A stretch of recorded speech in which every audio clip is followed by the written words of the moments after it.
बिस्मिल्लाहिर्रहमानिर्रहीम। अस्सलाम वालेकुम viewers, welcome to my channel. तो कैसे हैं आप सब? उम्मीद करती हूँ सब खैरियत से होंगे। आज मैं आप लोग के लिए बेसन की मसाले वाली रोटी की रेसिपी लेकर आई हूँ।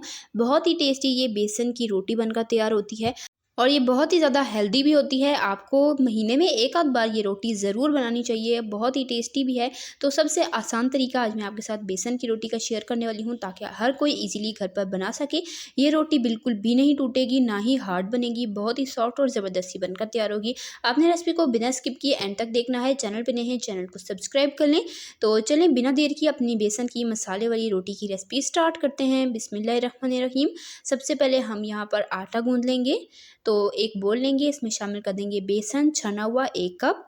इसमें शामिल करेंगे आटा, जो नॉर्मल घर का आटा होता है, चक्की वाला आटा ले सकते हैं या आप मैदा भी ले सकते हैं। तो मैंने नॉर्मल जो घर का आटा है वही लिया है, 1/2 कप छान कर। अब इसमें स्पाइसेस शामिल कर देंगे। कुटी हुई लाल मिर्च इसमें शामिल करेंगे 3/4 टीस्पून, यानी कि पौना चाय का चम्मच। मैं थोड़ा सा स्पाइसी बना रही हूँ, आप नमक और मिर्च अपने टेस्ट के अकॉर्डिंग कम या ज़्यादा भी कर सकते हैं। भुना कुटा ज़ीरा इसमें जाएगा 1/2 टीस्पून। साथ ही मैं इसमें शामिल कर दूँगी कुटा हुआ धनिया 1/2 टीस्पून, और पिसी हल्दी इसमें शामिल करेंगे 1/4 टीस्पून। नमक इसमें जाएगा 1/2 टीस्पून से थोड़ा सा कम। तो नमक और मिर्च आप अपने टेस्ट के अकॉर्डिंग भी ले सकते हैं। अदरक का पाउडर लिया है 1/4 टीस्पून, आपके पास ना हो तो आप अदरक का पेस्ट भी ले सकते हैं।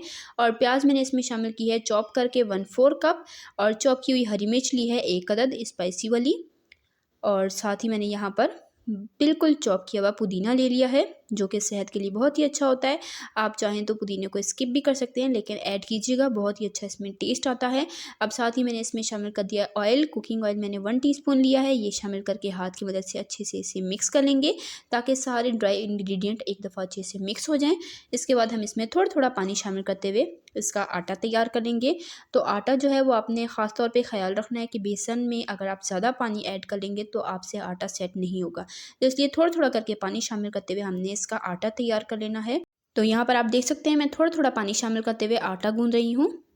तो बहुत ही ज़्यादा पानी एक साथ हम नहीं ऐड करेंगे। और मैं आपको एंड पे चेक भी करा दूँगी कि हमने 1/2 कप पानी लिया था और उसमें से कितना बचा है और कितना थोड़ा पानी इसमें लगा था।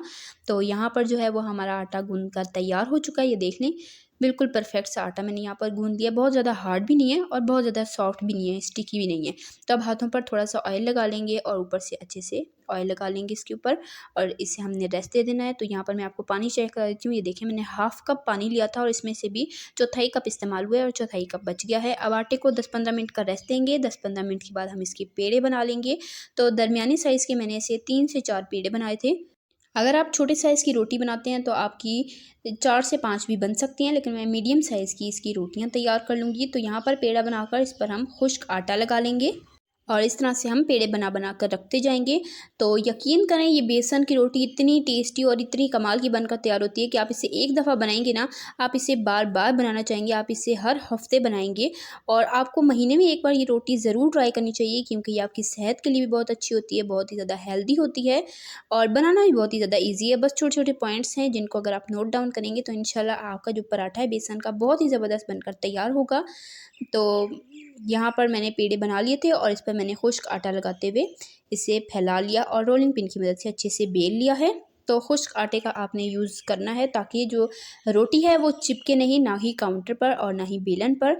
उसके बाद यहाँ पर तवे को, पैन को अच्छे से मैंने गरम कर लिया है। इस पर रोटी डाल देंगे और ऊपर से ऑयल जो है वो ब्रश की मदद से मैं लगा लूँगी, ताकि अच्छे से स्प्रेड हो जाए।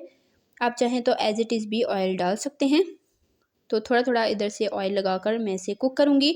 जब ये नीचे की सरफेस अच्छे से पक जाएगी तब हम इसकी साइड चेंज करेंगे। और इस पराठे को हमने हाई फ्लेम पर कुक करना है। अगर मीडियम फ्लेम होगी या लो फ्लेम होगी तो हमारा पराठा जो है वो थोड़ा सा हार्ड बनेगा, वो सॉफ्ट नहीं बनेगा। इसलिए आपने फ्लेम का ख़ास ख्याल रखना है। अगर फ्लेम हाई रखेंगे तो हमारा पराठा जो है वो जल्दी से कुक हो जाएगा और वो हार्ड नहीं होगा। जितनी लो फ्लेम होगी आप उतना ही घुमाते हुए इसे पकाते रहेंगे तो ये हार्ड होता जाएगा। जितना ज़्यादा आप इसे पकाएंगे उतना ज़्यादा ये हार्ड होता जाएगा। तो इस बात का आपने ख़ास ख्याल रखना है। यहाँ पर दोनों तरफ से मैंने ऑयल लगाते हुए इसे घुमाते हुए कुक कर लिया है। तकरीबन 2-3 मिनट लगे थे, बहुत ही जल्दी ये पक कर तैयार हो जाता है। तो ये आप नाश्ते में भी पराठे बनाकर इंजॉय कर सकते हैं। मिनटों में बन जाने वाला नाश्ता है और बहुत ही ज़्यादा ईजी, हेल्दी और टेस्टी है। तो इस रेसिपी को आपने ट्राई ज़रूर करना है और कमेंट में अपना फीडबैक देना है कि आपको मेरी आज की रेसिपी कैसी लगी और आप मेरे चैनल पर किस तरह की रेसिपीज़ देखना चाहते हैं। तो मैं सेम तरीके से बाकी के सारे पराठे भी बनाकर तैयार कर लूँगी। उसके बाद डिश आउट करके आपको दिखाती हूँ जी फाइनल लुक। तो माशाल्लाह अल्हम्दुलिल्लाह से यहाँ पर जी हमारे सारे बेसन के पराठे या बेसन की रोटी बनकर तैयार हो चुकी है। इन गर्मा गर्म रोटी को हम केचप के साथ या दही वाली धनिए पुदीने की चटनी के साथ भी सर्व कर सकते हैं, एज़ इट इज़ भी सर्व कर सकते हैं, या नाश्ते में चाय के साथ भी सर्व कर सकते हैं। बहुत ही टेस्टी रेसिपी है। इस रेसिपी को आपने ट्राई करना है। कमेंट में अपना फीडबैक ज़रूर देना है कि आपको मेरी आज की ये रेसिपी कैसी लगी, और आप मेरे चैनल पर किस तरह की रेसिपीज़ देखना चाहते हैं मुझे कमेंट में ज़रूर बताइएगा। रेसिपी ज़रा सी पसंद आई है वीडियो को लाइक करें, शेयर करें फ्रेंड एंड फैमिली मेम्बर्स के साथ। चैनल पर नए हैं चैनल को सब्सक्राइब कर लें। इसी तरह की टेस्टी यम्मी रेसिपीज़ के लिए, सिंपल इजी रेसिपीज़ के लिए, चाइनीज़ रेसिपीज़ के लिए, बेकिंग रेसिपीज़ के लिए, डेजर्ट रेसिपीज़ के लिए, रमज़ान स्पेशल रेसिपीज़ के लिए, बकरीद स्पेशल रेसिपीज़ के लिए, सिंपल इजी रेसिपीज़ के लिए, हेल्दी रेसिपीज़ के लिए, स्नैक्स रेसिपीज़ के लिए मेरे चैनल को सब्सक्राइब करें। मैं आपके लिए इस चैनल पर इसी तरह की कमाल की और आसान सी रेसिपीज़ लाती रहती हूँ। सब्सक्राइब करें ताकि आप हमारी कोई भी रेसिपी मिस ना करें। तो मैं आपके लिए इसी तरह की मज़ेदार सी रेसिपीज़ डेली लाती रहती हूँ, तो सब्सक्राइब कर लें। और इंशाल्लाह फिर मिलेंगे नेक्स्ट मज़ेदार सिंपल ईज़ी सी रेसिपी के साथ। तब तक के लिए अल्लाह हाफ़िज़। अपना रखिएगा ढेर सारा ख्याल, मुझे अपनी दुआ में याद रखिएगा। अल्लाह हाफ़िज़।